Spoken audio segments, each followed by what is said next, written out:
A low sun shines between skyscrapers. My name is Susan Pomerantz. I'm a former government intelligence analyst who became a practicing psychologist working in Manhattan. It was a big transition. There have been a few of them. In 1986, I was diagnosed with retinitis pigmentosa, a genetic progressive eye disease. As the disease began to progress, I was studying to get my PhD in psychology. And then I continued to lose more and more of my sight. Then I lost my independence. I stopped leaving my house except to go to work. I stopped hanging out with friends. I had to learn to do everything a lot differently. I had to adjust to my new life.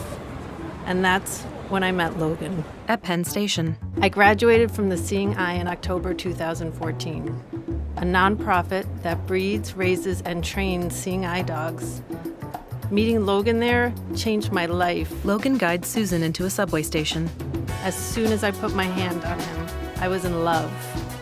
Growing up near New York City, getting around, it was always partly exciting and a lot of times frustrating.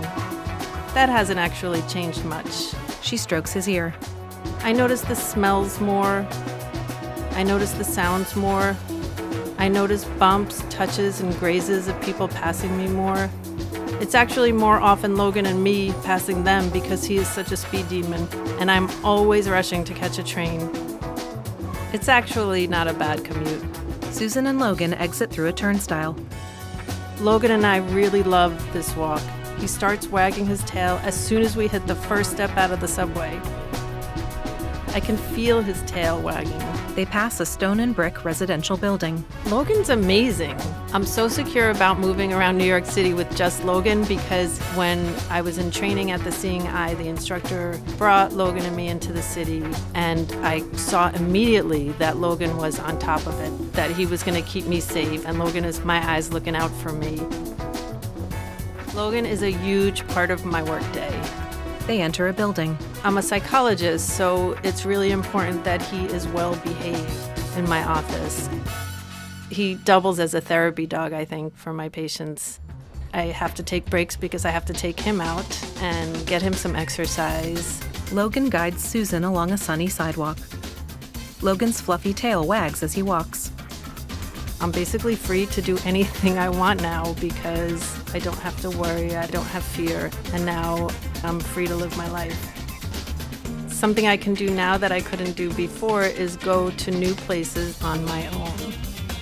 Now Logan just guides me, and that's something I wasn't really comfortable doing before. I like to hit a Starbucks and then a bodega for lunch and take it to the park so Logan and I can get outside and get some exercise. Susan sits on a park bench. If the weather's nice, we might go for a quiet lunch and then the yoga studio afterwards. Susan does yoga as Logan lies next to her in an empty studio. And then he takes me home in the evening.